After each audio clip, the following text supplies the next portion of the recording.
to my channel. So today we're going to be discussing the candles and their types, as well as oils and how we use them and things like that.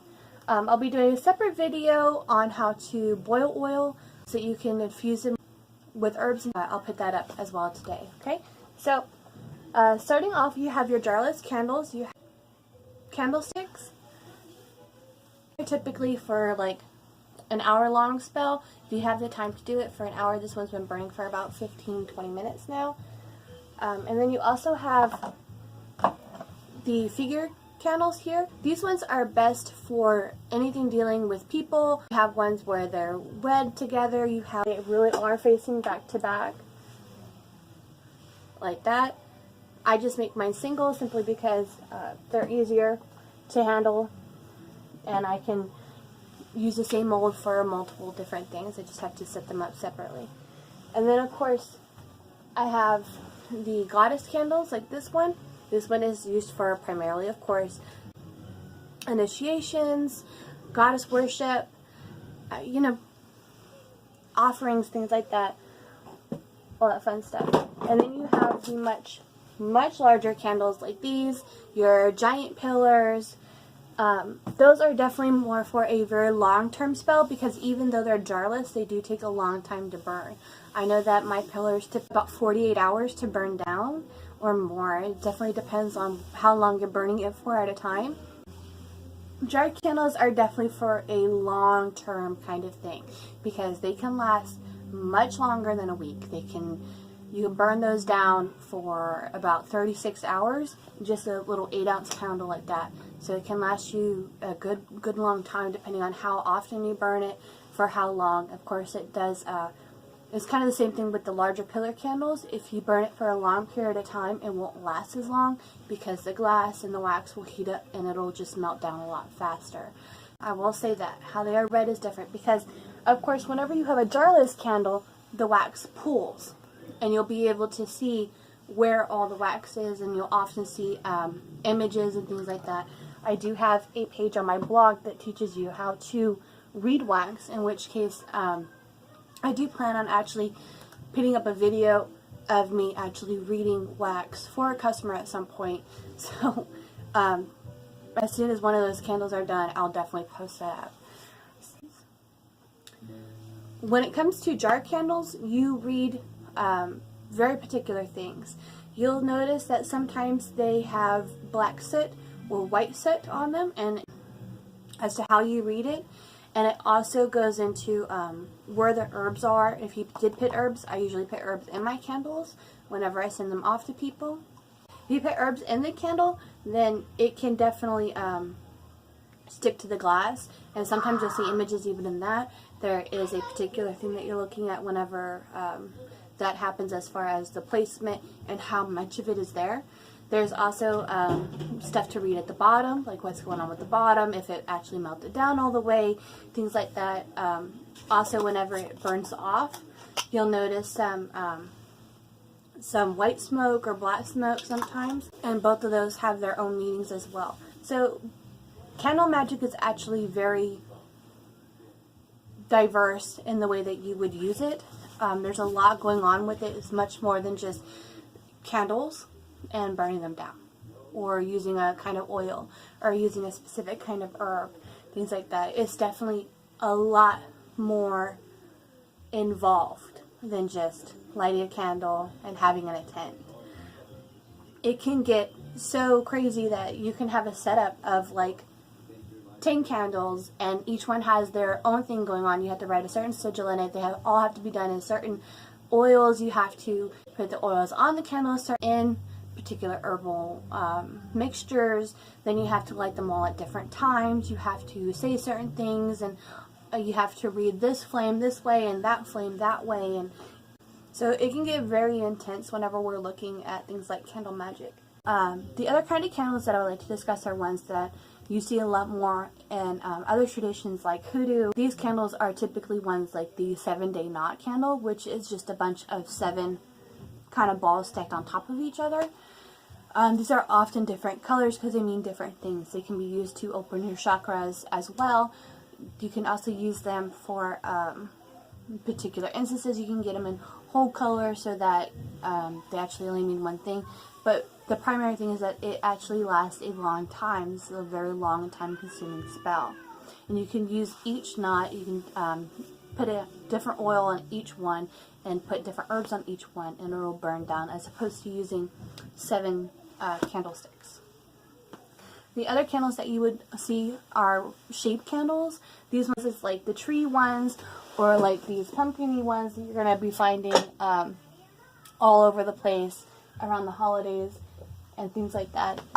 Those ones are typically used for, I would say, closeted witches, in my opinion. I mean, they do have a use in regular witchcraft, in which case if you're going to be doing a love spell, you can use a heart one. If you're going to be doing a moon spell, you can find a moon-shaped one. I would say that those are more for people who are closeted, who don't really want anyone to know that that's what they do, and it's just a lot easier to be like, oh, I'm just decorating for the holidays, as opposed to, I'm a witch and I'm totally doing a some lane of ritual here, so ignore my really weird candles going on.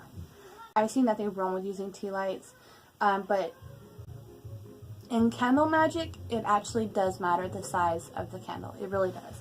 Like these ones I would probably use for just a daily thing. Like, I want to feel more beautiful today, so I'm going to burn this really nice candle here with rose oil and roses to make myself feel better about myself. And that'll pretty much last me for today, maybe tomorrow. And then I'll burn another one.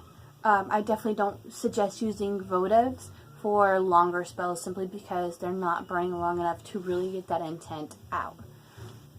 Now, other things that are involved in candle magic are, of course, things like reading flames. The other thing that you're going to be looking for is how the candles burn and how to read the flames. Now, if you see one going like jumping around like that on its own, that typically means that a spirit is nearby. And now if you see a double flame, it'll usually be somewhere, you know, like down here-ish. Your wish is being heard. Depending on the kind of spell that you can do, it can also mean that another person is involved or getting in the way. Usually, I don't consider that a bad thing, but it can definitely signify that somebody else is getting in your way. Now, if you have two candles and they're like next to each other and they conjoin, that can mean, oftentimes in love spells, that means that the two people are coming together. So that does have its own significance as well. As you're going to look for, of course, is things like smoke. I can't make smoke appear, unfortunately. But if you see black smoke, that's negative energy. If you see white smoke, that's good energy. If you see a nice tall flame like this, it means that it's being worked on very diligently. However, if you see a tiny little flame, that means that there's obstacles in the way and it's going to be difficult to get past whatever it is that you're working on. So that is just a really quick introduction to reading a flame. I'm going to try to do a spell later on that isn't my moon ritual.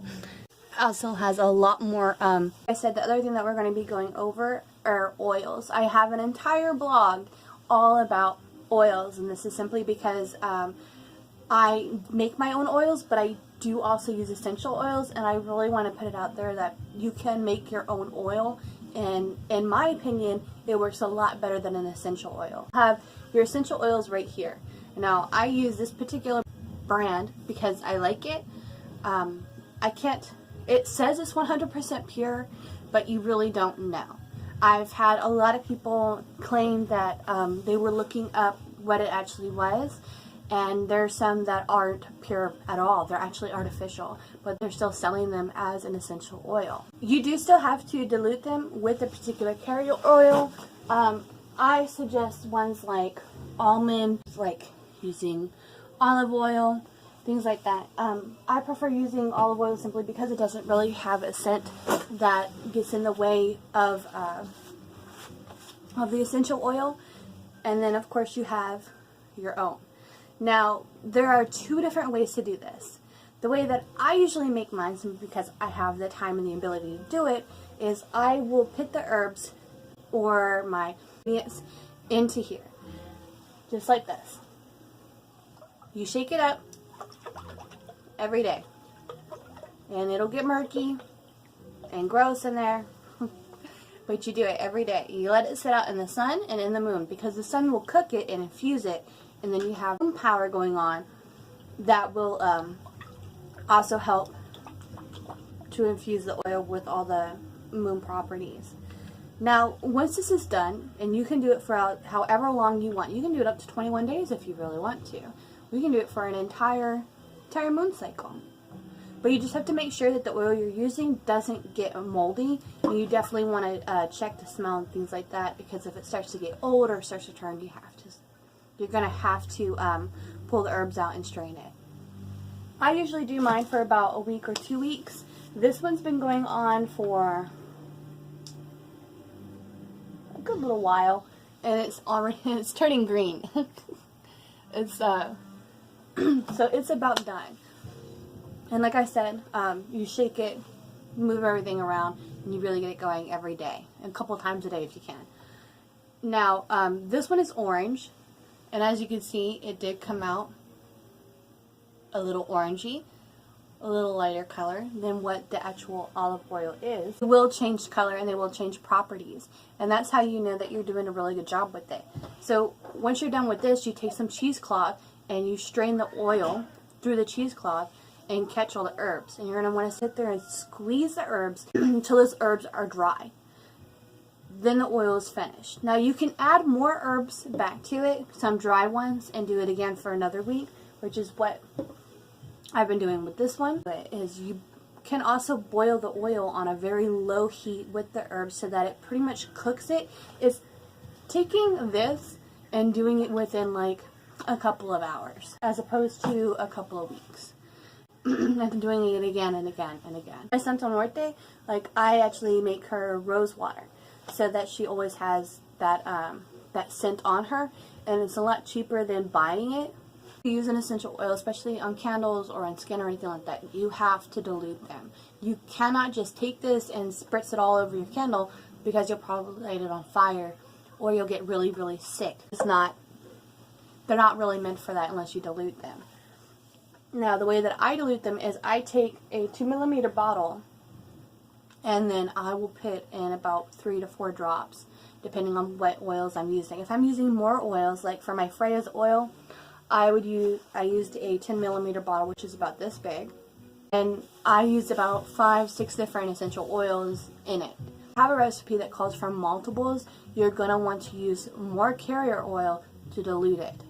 With that, we're going to go ahead and conclude the video, and of course next week we're going to be moving on to other kinds of candle magic. I do plan on actually videotaping an entire spell from beginning to end so you guys can see how I apply the oil, how I carve in sigils and things like this, and then we're also going to be talking more about sigils and how they work. I'm going to probably make a new video on that.